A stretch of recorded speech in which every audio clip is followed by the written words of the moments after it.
Before the law of the state, there lies the law of the Blooda, the ancient, trembling command of the earth that demands the dead be returned to the dust. It is a story about a girl who stood between a king and a corpse, and in doing so, lifted the veil on the raw, bleeding heart of power. We still tell her story because we live in her world, a world where the cold machinery of government often crashes against the hot, messy reality of the human soul. Travel back with me to the gray dawn of Thebes, a city carved out of the rock and stained in tragedy. This is Greece in the violent, heroic age, a time when the gods were close enough to touch, but their favors were as cruel as their fates. The air is thick with the smoke of funeral pyres and the dust of siege engines. The seven gates of the city have just been battered down by invading armies, but Thebes still stands. It stands on a foundation of fratricide, on the blood of two brothers who killed each other for the throne. The city is a place of curses, where the fates weave their threads with iron hands and no man escapes his destiny. The tragedy begins with the house of Oedipus, the most wretched bloodline in all of mythology. Oedipus, the man who solved the riddle of the Sphinx only to find the monster was himself, has died in exile. His two sons, Eteocles and Polyneices, agreed to share the throne year by year. But power is a drug that rots the brotherly bond. Eteocles took the crown and refused to let it go. Polyneices, exiled and furious, marched on his own city with 7 foreign armies to burn his brother out. The siege failed, but the brothers succeeded in destroying one another. They died on the plain, sword in sword, their blood mingling in the dirt, leaving Thebes leaderless and terrified. Enter Creon. He is the uncle of the dead brothers, a man of hard lines and harder logic. He steps into the vacuum of power not as a hero, but as an architect of order. He sees Thebes trembling on the edge of chaos, and he decides to clamp down with an iron fist. He issues a proclamation that will tear his family apart. Eteocles, who defended the city, will be buried with full honors, a hero sent to the afterlife with songs and prayers. Polyneices, the traitor who raised arms against his home, is to be left on the plain, unburied, a feast for the dogs and the vultures. Creon decrees that anyone who dares to bury the traitor, or even mourn him aloud, will be put to death by public stoning. It is a decree of state security. It is political necessity, but it is also a violation of the oldest law of the cosmos. Enter Antigone. She is the daughter of Oedipus, sister to the dead, a young woman forged in the fires of her familia Estis Grace. She is small, fierce, and utterly unbreakable. When she learns of Creon's edict, her sister Ismene tries to hold her back, whispering of the power of the state and the weakness of women. But Antigone is not listening to the logic of survival. She is listening to the voices of the underworld. She tells her sister that there is no crime greater than leaving a brother to rot. She speaks of the unwritten laws of heaven, the laws that are not written on stone tablets or engraved on royal decrees, but live forever in the collective conscience of humanity. While the city sleeps, Antigone slips out into the harsh light of the morning sun.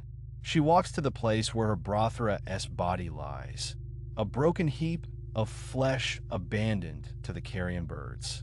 She does not bring an army. She brings a shovel and a handful of dust. She performs the rites. She covers the body, pouring out the 3 libations to the dead. It is a small, quiet act of rebellion.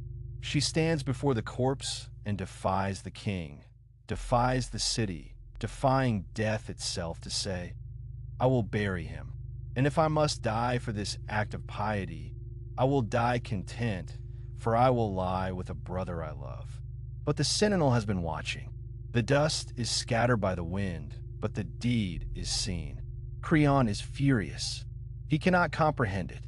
When they drag her before him, he asks if she dared to disobey his order. She does not tremble. She looks him in the eye and tells him that his order was not the order of Justitius Zeus, who governs the below and the above. She tells him that she does not suffer from the madness of pride, but rather she honors the love that the gods honor. Creon, blinded by his own rigidity, sees only a rebel, a political threat. He condemns her to the most claustrophobic death imaginable. He does not execute her by the sword. That would be too quick. He orders her to be entombed alive in a limestone cave, walled off from the sun and the sky, left to die of starvation in the dark. And here, the tragedy tightens its grip. Tiresias, the blind prophet who sees more than the sighted, comes to Creon. The old seer smells the stench of rotting flesh polluting the city altars. He warns Creon that the gods are refusing their sacrifices. The dogs are licking the blood of Polyneices, and the city is cursed because the king has put the laws of men above the laws of the gods. Creon breaks. The Iron Man finally bends. He rushes to the cave to release Antigone, but he is too late to save the living and too late to stop the dead. Inside the tomb, Antigone has taken her own life, hanging herself with her own veil, a bride of death rather than a victim of a tyrant. Creon finds his son Haman, Antigone's betrothed, clinging to her body, screaming in grief. When Haman sees his father enter, he raises his sword against him, misses, and drives the blade into his own chest. The news reaches the queen, Creon's wife. She cannot bear the cost of her husband's pride. She retreats to the palace and takes her own life, leaving Creon alone amidst the wreckage of his house. He had won the argument, but he had lost everything. He stands at the end of the play, a broken old man, crying out that the laws of the gods are the only laws that matter, led away like a prisoner of his own making. To the ancient Greeks, this was not just a tragedy. It was a terrifying equation. Antigone represents the nomos, the unwritten, sacred law of the family and the dead. Creon represents the tyranny of the state, the desire of the ruler to impose order at any cost. The Greeks knew that both were necessary. You need the state to live, but you need the gods to die. When Creon tries to dictate what happens in the afterlife, he disrupts the balance of the cosmos. Antigone's Defiance is the definition of integrity. It is the terrifying, beautiful power of the individual conscience standing against the collective machine. It asks the question, what do we do when the law is unjust? When a state commands us to do what our hearts know is evil? Antigone chose death over complicity. She chose to be holy rather than safe. Her legacy is written in the blood of every dissenter, every protester, every soul who has ever said no to a tyrant. She haunts the corridors of power. She is the shadow that falls on every decree signed by a king. We see her in the resistances, the civil disobedience, those who bury their dead despite the curfews. In the end, the stone walls of Thebes have crumbled to dust. The Sphinx is silent, but the girl who buried her brother remains, standing forever in that imaginary cave, a testament to the idea that there are things higher than the state, deeper than politics, and stronger than fear. We tell her story because we are all caught between the rock of the law and the hard place of our own morality. And like Antigone, we must eventually choose.